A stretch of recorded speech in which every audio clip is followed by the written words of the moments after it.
اور نفس کا مزاج اور جہنم کا ایک جیسا ہے، جہنم بھی نہیں بھرتی، نفس بھی نہیں بھرتا ہے۔ آدمی سوچتا ہے اچھا یہ کام کر لوں تو شاید نفس مطمئن ہو جائے، ایسا نہیں ہوتا، پھر وہ اگلا مطالبہ کرتا ہے۔ تو اللہ توفیق دے، انشاءاللہ اپنے آپ کو ڈانٹیں گے، اپنے آپ کو ڈانٹنا ہے، اپنے آپ کو ڈانٹنا ہے۔ یا اللہ یہ مشکل بات نہ ہو جائے، اس کو بہت آسان فرما دے، اپنے آپ کو ڈانٹنا ہے۔ اچھا اس بات کو یہیں چھوڑتے، بعد میں ساتھی تنہائی میں پوچھ لیں اپنے آپ کو کیسے ڈانٹتے ہیں، چونکہ سب ساتھی محسوس نہ فرمائیں کہ یہ کیا بات انہوں نے کر دی۔ میں نے آپ سے پہلے عرض کیا ہے، جو حضرات نماز عصر میں تھے سب کو پتہ ہے کہ میں نے عرض کیا تھا یہ سب باتیں اپنے لیے کرتا ہوں۔ کس لیے؟ اپنی اصلاح کے لیے، اپنے بگاڑ کا مجھے پتہ ہے اور اپنی خرابیوں کا پتہ ہے، یہ سب کچھ اپنے آپ کو سناتا ہوں، مخاطب بھی خود ہوں، مخاطب بھی خود ہوں، اس لیے آپ نے محسوس ہی نہیں کرنا، اپنے آپ کو سناتا ہوں تو سنا ہی دیتا ہوں۔ چنانچہ اگر بد نظری ہو جائے، کیا ہو جائے؟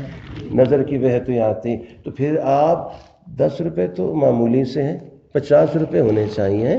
ایک بے احتیاطی پہ 50 روپے اپنے اوپر ڈالیں صدقہ، ہر بے احتیاطی پہ 50 روپے صدقہ کروں گا، اور اسی طرح 2 نفل ہر بے احتیاطی پر پڑھوں گا۔ نفس پہ ذرا بوجھ ڈالیں نا، بوجھ ڈالیں اس پر تھوڑا بوجھ ڈالیں، اور ہر بے احتیاطی ہر بد نظری پر 50 روپے صدقہ کروں گا، اور ہر بد نظری پر 2 رکعت نفل پڑھوں گا۔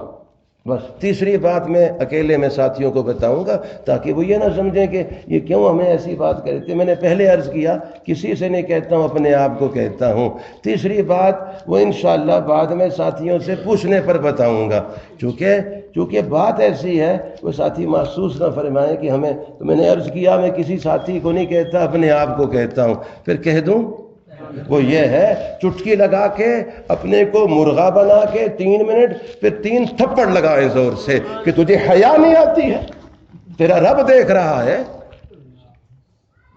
تجھے حیا نہیں ہے، تو کب تک مجھے رسوا کرے گا، تو کب تک مجھے ذلیل کرے گا، کب تک رب کی نظروں سے گرائے گا، تجھے حیا نہیں، تیرا رب دیکھتا، اور جو نظر سے بے احتیاطی کرتا ہے رب کی نظر سے گرتا ہے، میں کب تک رب کی نظروں سے گرا رہوں گا؟